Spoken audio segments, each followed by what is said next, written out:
हर हर महादेव। छठ का रहस्य, छठी मैया की सौगंध। हम छठी पूजा क्यों करते हैं? बच्चे के 6 दिन होने के बाद चलिए जानते हैं। बच्चे की छठी आमतौर पर बच्चे के जन्म के छठे दिन मनाई जाती है। यह एक पारंपरिक हिंदू अनुष्ठान है जो नवजात शिशु के स्वास्थ्य कल्याण के लिए किया जाता है और इसमें षष्ठी देवी की पूजा की जाती है। छठी पूजन या छठी उत्सव बच्चे के जन्म के 6 दिन बाद मनाया जाता है। यह एक महत्वपूर्ण धार्मिक और सामाजिक अवसर है, खासकर हिंदू परिवारों में। इस दिन नवजात शिशु को नहलाया जाता है, नए कपड़े पहनाए जाते हैं और छठी मैया की पूजा की जाती है।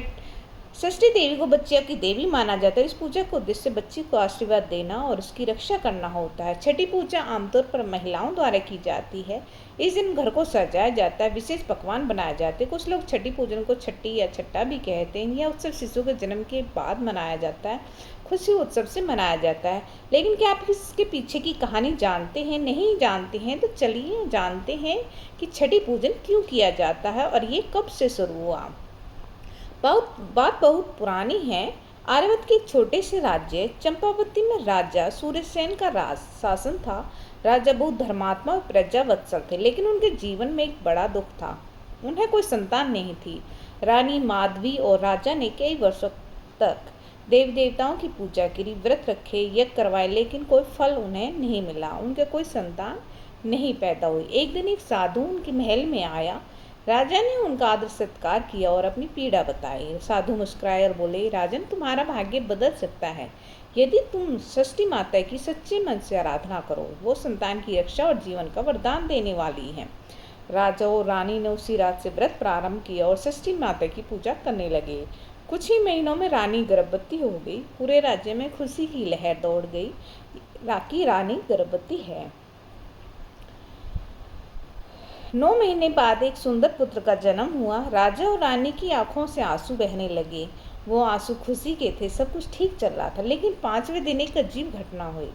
रात के समय शिशु जब अपने झूले में सो रहा था, वो अचानक से गायब हो गया। महल में हाहाकार मच गया। सिपाही, दासी, पंडित सभी जगह ढूंढने लगे, लेकिन बालक का कहीं भी कोई पता नहीं चला कि बच्चा गया तो गया कहाँ। लेकिन तभी एक अजीब घटना हुई। राजा और रानी बेसुध हो गए। तभी उसी रात रानी को सपना आया।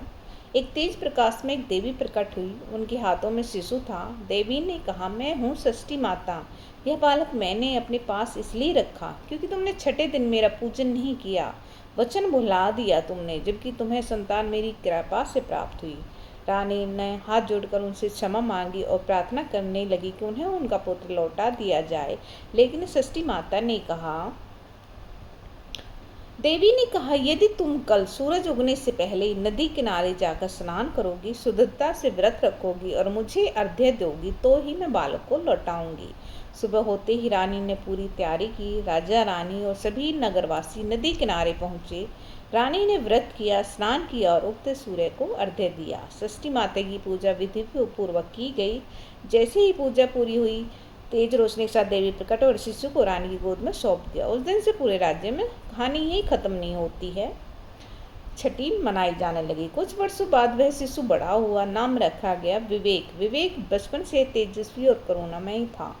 जब वह युवा हुआ तो राज्य के मामलों में रुचि लेने लगा। एक दिन जब वो जंगल में शिकार पर गया तो देखा कि एक गरीब स्त्री अपने बीमार बच्चे को लेकर गंगा किनारे बैठी है और रो रही है। विवेक ने पूछा, माई क्यों रो रही है?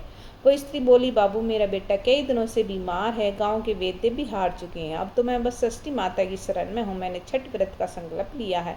अगर माता चाहेंगी तो वो ही मेरा बेटा बचेगा। विवेक स्तंभ रह गया। उसने अपने बचपन की कहानी याद आ गई, जिसे उसकी माँ ने कई बार बताया कि छठे दिन कैसे षष्ठी माता ने उसकी जान बचाई थी। उसी दिन विवेक ने निर्णय लिया कि छठ पर्व केवल राज परिवार की नहीं बल्कि पूरे राज्य की परंपरा बनेगी।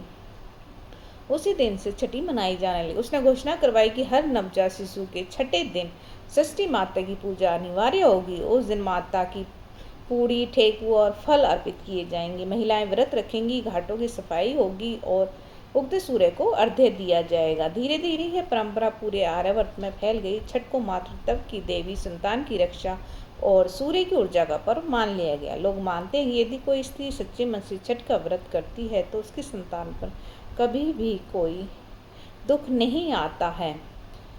बच्चे के जन्म के बाद छठ इसलिए मनाई जाती क्योंकि यह षष्ठी माता का आभार प्रकट करने का दिन है। उनकी कृपा से संतान की रक्षा होती है। यह केवल एक पूजा नहीं बल्कि माँ और प्रकृति के बीच के रिश्ते का एक पवित्र संवाद है जिसे माँ आराम से निभाती है।